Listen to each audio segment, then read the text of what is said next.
They could not hold your love because they were already full of poison. You offered kindness and received cruelty. You offered patience and were met with rage. You offered your whole heart only to watch them treated as something disposable. The deepest wound is not the rejection itself, but the senselessness of it. Why? When you showed only love, how could they respond with such disregard? The conventional answers, you weren't enough, they're just evil, it's your fault, are not only wrong, they are psychological poison. They keep you trapped in a loop of self-doubt and bitter confusion. Tonight, we will venture into the true, hidden reason buried deep within the architecture of the human psyche. This is not a story of good versus evil. It is a story of light meeting a wound that is terrified of being healed. Understanding this is the first step toward reclaiming your peace. If you are ready to exchange confusion for clarity, subscribe to this channel.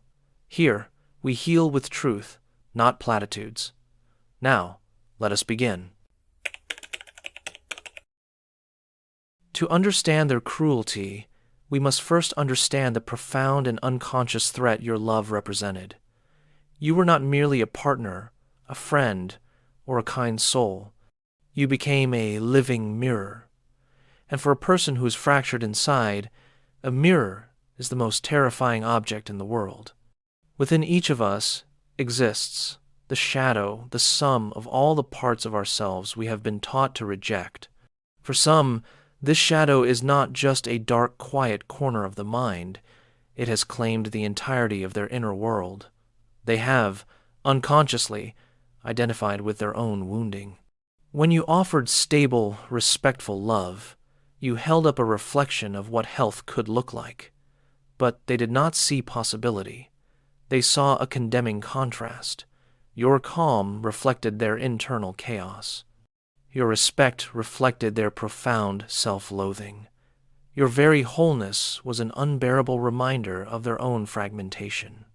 They could not receive the love because first they would have to face the reality that they were living without it, and that self-awareness was too devastating to bear. Let us dissect the specific elements of your love that, ironically, became intolerable to them. The mirror of consistency versus their internal chaos. Your reliability, steady presence, and your kept promises created a rhythm of safety. For a psyche anchored in health, this is nurturing. But for a psyche anchored in trauma or deep inner conflict, this consistency is deeply disorienting.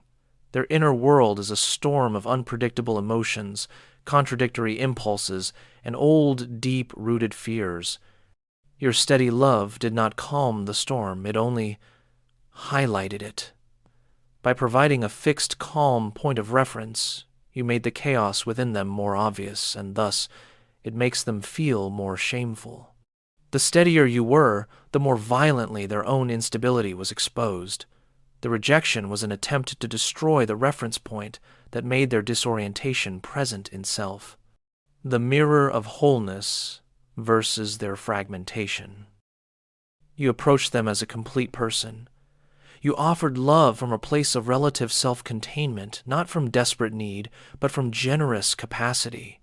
This feeling of wholeness means you've taken a step closer toward the true self. But to a person who is psychologically fragmented, who has walled off their shadow, who is at war with their own anima or animus, who feels like a collection of broken pieces held together by a mask, your wholeness is an unconscious insult to them. It is a living example of the integration they have failed to achieve. To be near you is to be reminded, constantly, of their own disintegration. They cannot join in with you because they are not joined in with themselves. Your presence becomes a walking reminder of their failure to become a person, and the hatred they feel for that failure can easily be misdirected toward you. The mirror of unconditional regard versus their conditional worth. At its core, your love likely carried a message of, "You are worthy as you are." This is the most terrifying mirror of all, for someone who has built their identity on a foundation of conditional worth. Their shadow has convinced them to believe lies such as, "I am only lovable when I am perfect. I am only safe when I am in control. I am only valuable when I am needed." A message of love did not ask them to perform, to achieve, to prove they are worthy. The mirror of self-love starts to make their walls crumble and soften.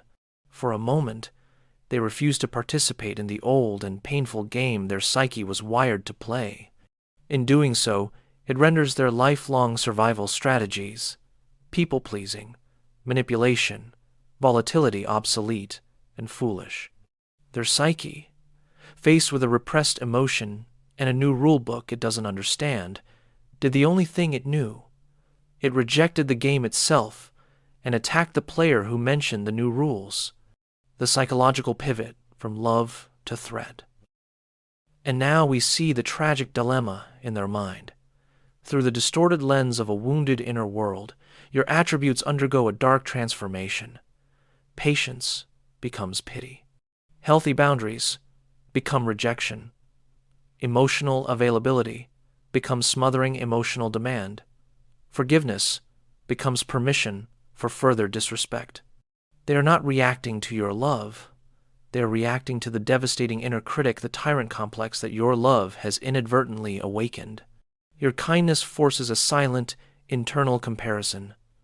Why am I so unkind to myself? That question is too painful to entertain.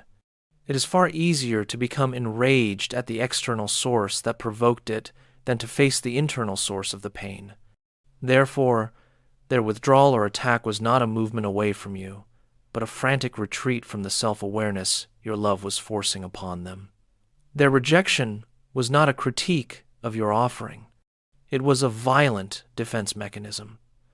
To accept your love would mean their inner critic, the voice that tells them they deserve misery, was wrong. It was easier to shatter the mirror than to question the foundation of their own painful identity. This explains the environment of rejection, but the specific content of their cruelty, the accusations, the blame, the specific ways they hurt you has a different source. This is where we move from the mirror to the movie projector, from reflection to projection, and this reveals the exact blueprint of the ghost that haunted them.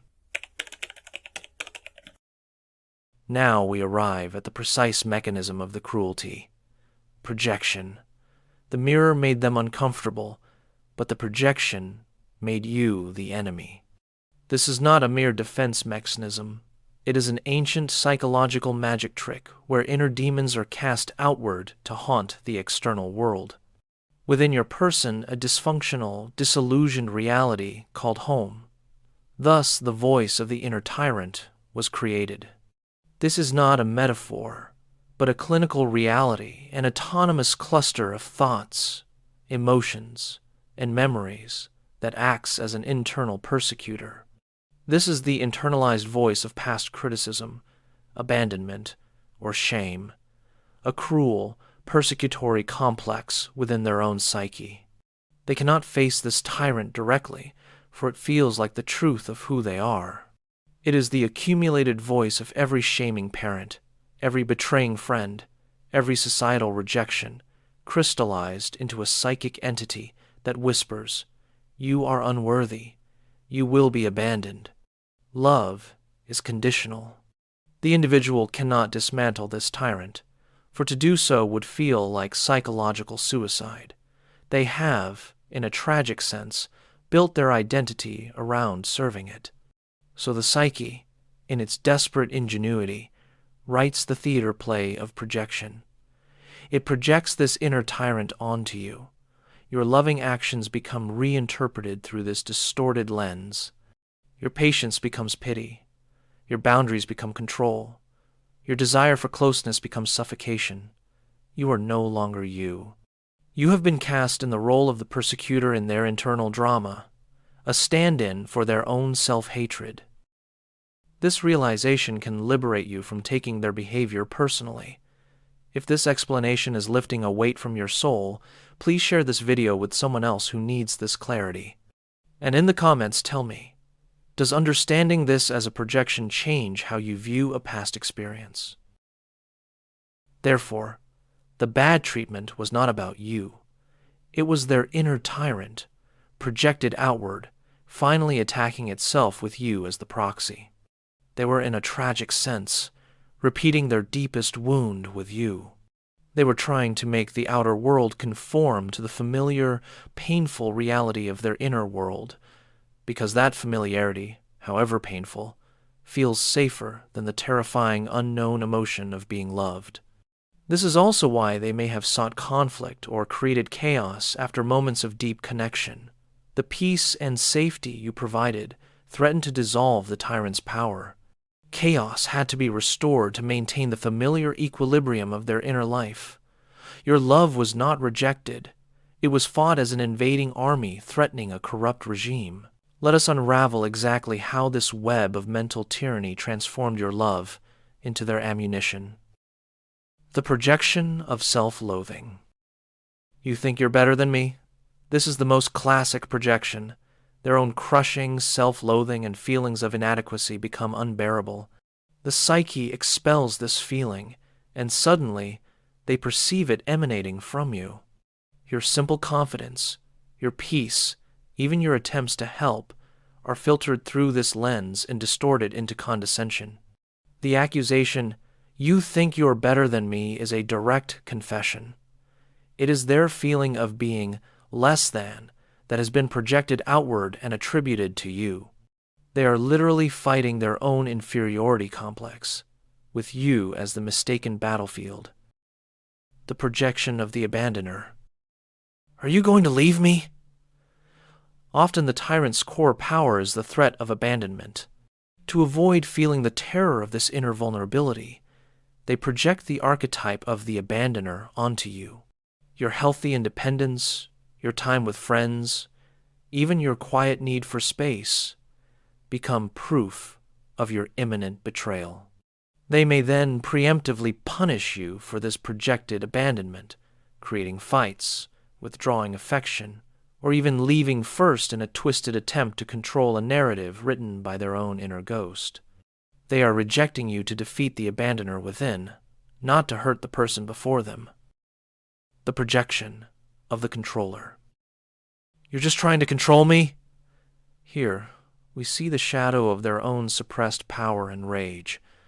The tyrant within them is the ultimate controller dictating their worth, policing their emotions.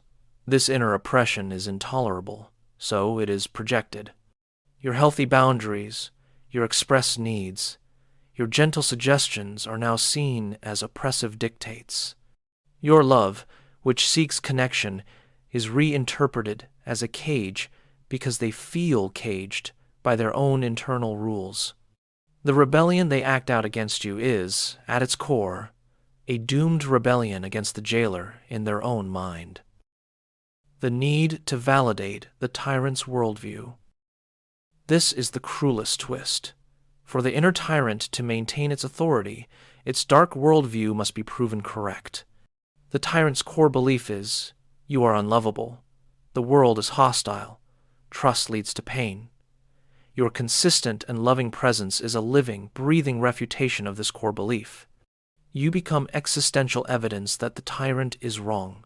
To preserve the tyrant's rule, and thus the fragile, familiar identity built upon it, you must be discredited. They must provoke you until you react with anger, until you withdraw, until you finally leave.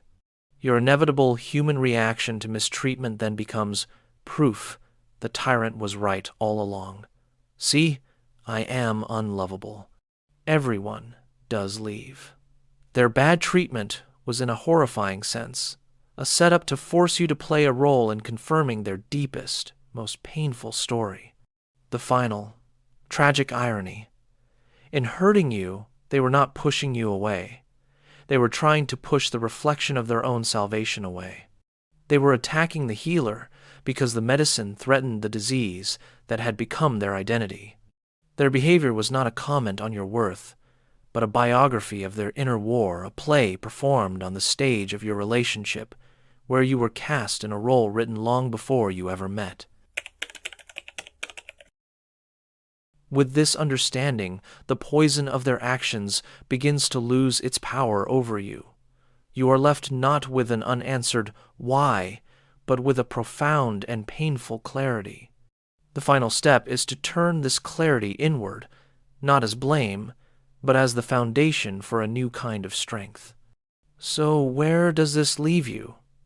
With a profound and painful gift, the ability to identify and keep track of their webs of poison.